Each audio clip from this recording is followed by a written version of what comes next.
I found an interesting clip. This just went out the other day. This is from the New York's finest retired and unfiltered podcast. Uh, I two of the people on this podcast. One is John Macari. Not sure how to pronounce his last name. He is a former lieutenant with the New York Police Department. Was with the police NYPD for 17 years, 8 months. And the other person you're going to hear is retired NYPD Deputy Chief Robert Lukach.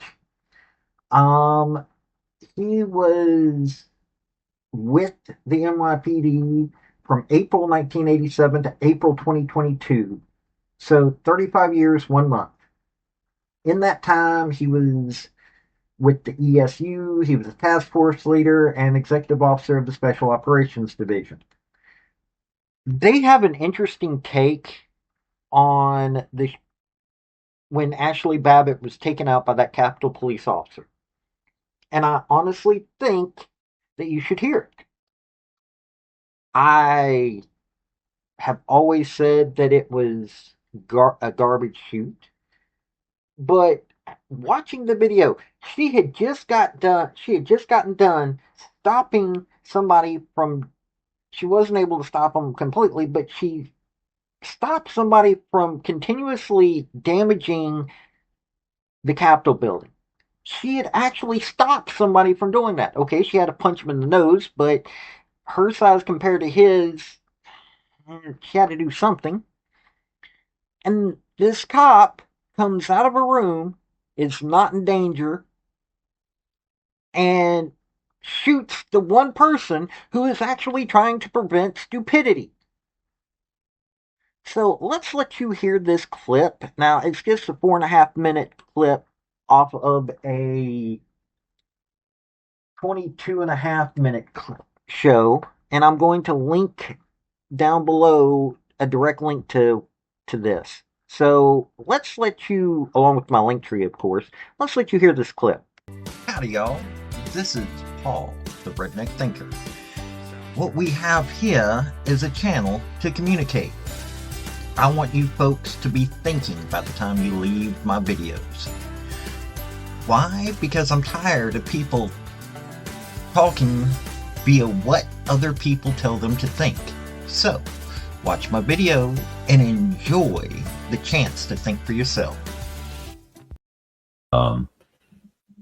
DOJ actually reached a settlement with the family of Ashli Babbitt for $30 million. Ashli Babbitt, a military veteran, was killed on January 6th while inside of the Capitol.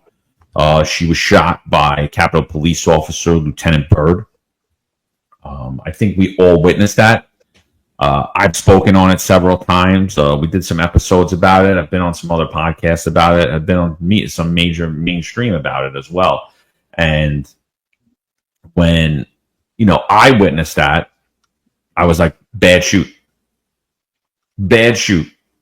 His life was not in immediate danger, nor was anybody around her in immediate danger. And the reason I said that is because this is on the heels of the 2020 riots.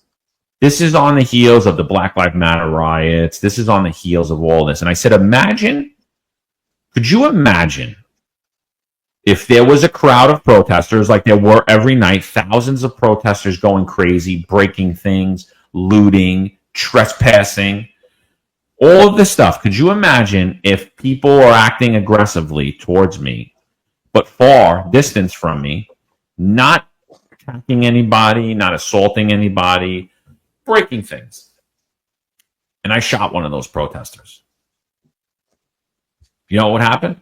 I would have been in jail. I would have lost my job immediately. I would have been immediately arrested. I would have been all over the papers. I would have been demonized. But Lieutenant Byrd was made out to be a hero for a bad shoot, in my opinion.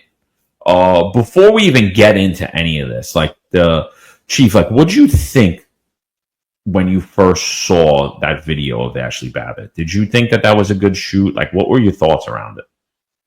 No, I completely thought it was a bad shooting. I mean, you have an unarmed person basically maybe committing criminal trespass. I mean, they weren't supposed to be in the building allegedly, even though I had heard that she was let in like a lot of other people. She passed other law enforcement there. I believe she even offered one of them, or one of them offered her a water bottle as she walked to go in. There was an exchange of words to be safe. So there was no, um, I don't believe there was any necessary for deadly physical force where she was at that point. From my understanding, that she also even asked the law enforcement to come up and stop those individuals from breaking the glass. Originally, they had thought that she was breaking the glass, but in fact, it was later shown that she was asking them to stop. From the video I saw, there was law enforcement in the front, and they eventually moved out of the way, like they were stopping them from even entering in those doors, and they moved away, and people continued to break the glass. Then he uses deadly physical force to stop somebody to do that. That would be you'd be terminated immediately, and you'd be put in jail without a doubt in the NYPD. That would be clearly a bad shooting, not justified, and you would have to question the intent. What was the intent there? You could stop people other ways. You could I don't even know if there was a verbal command as to whether or not to stop what you're doing. But within the NYPD, no, you'd right now be wearing an orange jumpsuit, and you'd be in there for a long time. So I totally feel that was definitely an unjustified shooting, and I can't believe that he actually got away with it. I mean, under that administration, it should have been investigated a little better, just like we would have been totally investigated. In fact, doesn't Letitia James investigate unarmed shootings within New York State?